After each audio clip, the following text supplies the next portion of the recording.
The name of this course is Discrete Mathematics for Computer Engineers. Okay, or we just brief it like discrete math. What is discrete math? Anyone has a clue of what it should be? What we are going to learn? What does it mean, discrete? Is it similar to calculus?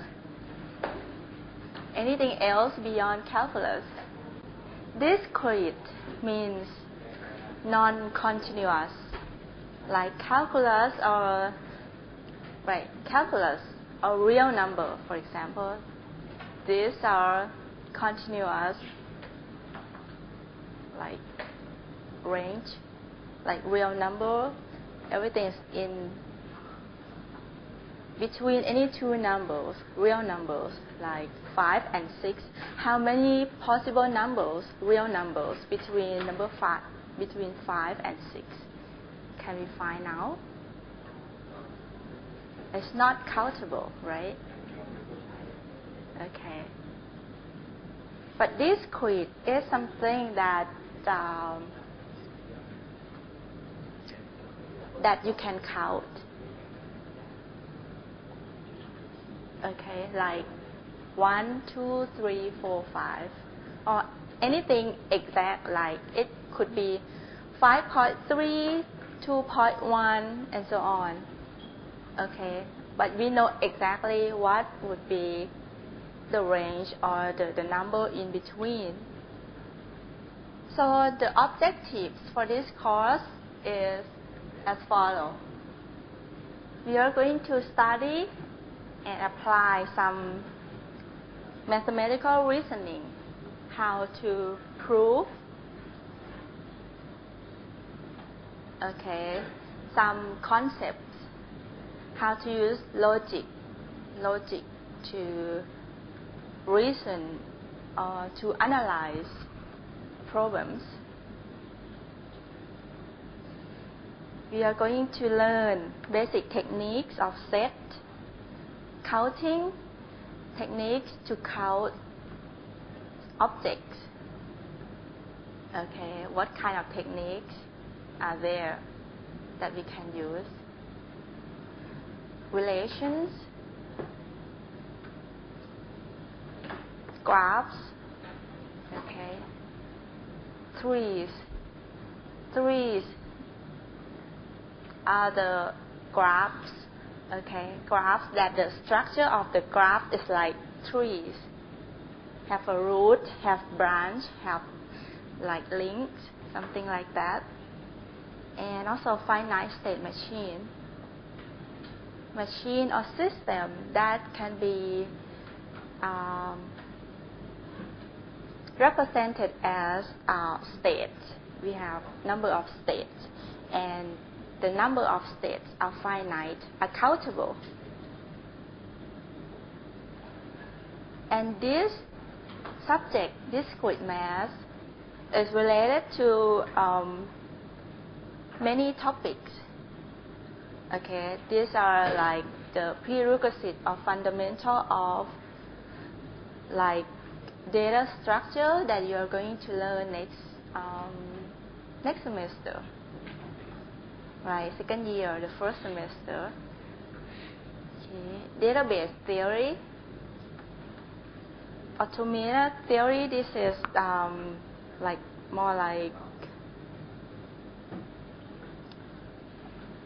theory related to finite state machine. Okay, this is pretty abstract, but we are going to learn a little bit later after the midterm. Okay. Formal languages, how to construct or classify languages. Okay, programming languages such as Java, okay, C program, anything, or just natural language like English, Spanish, or whatever that could be used. Compile theory, compiler should be like this would be. Have you heard of compiler? is related to program, right? Program has to be compiled before it could run. It could be executed, right? So there are some theory behind that. Computer security. Okay, this field requires some logic, Boolean logic, to do some proof, some reasoning. What would be right or wrong? What is secure or not secure? Okay.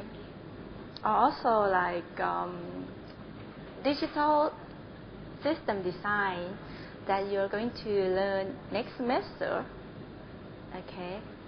Also need this discrete math. Okay. Any digital system. Digital means like discrete number. Okay. Like binary number 0, 1. Okay. In binary representation or like decimal representation, that would be the number from 0, 1 to up to 9, right? These are discrete numbers as well. Okay.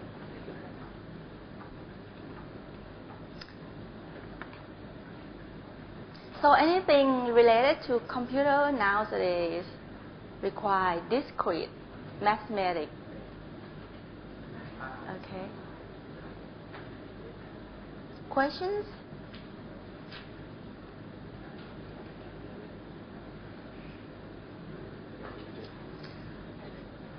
Then we move on to the first section for this first chapter, which would be about logic. Okay.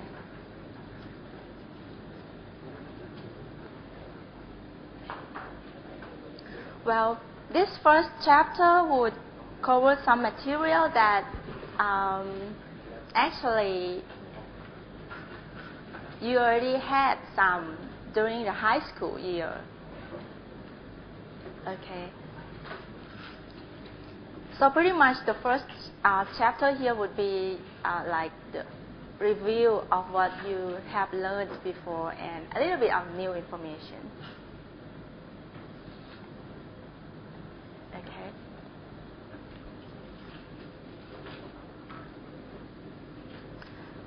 Actually, what I like you to do is first that you have textbook. I don't like you to write down everything in the handout, because if you like to have a copy of it, you feel free to do so. You can make a copy after class, something like that.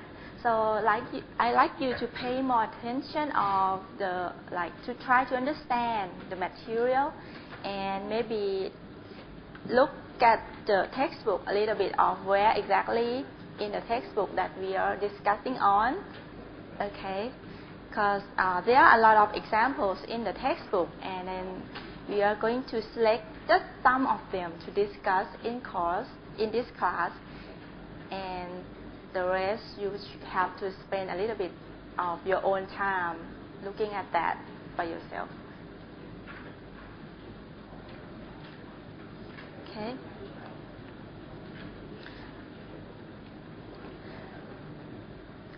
Let's look at a definition.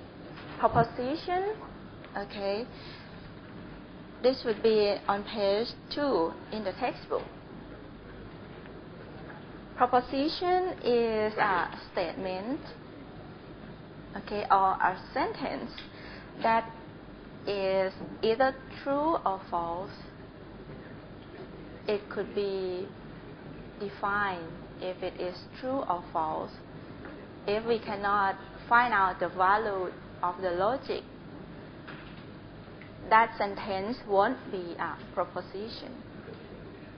Okay, these are examples. Like Bangkok is the capital of Thailand. We know that that is true, so this is a proposition. What about the second one? Okay, 1 + 2 = 4.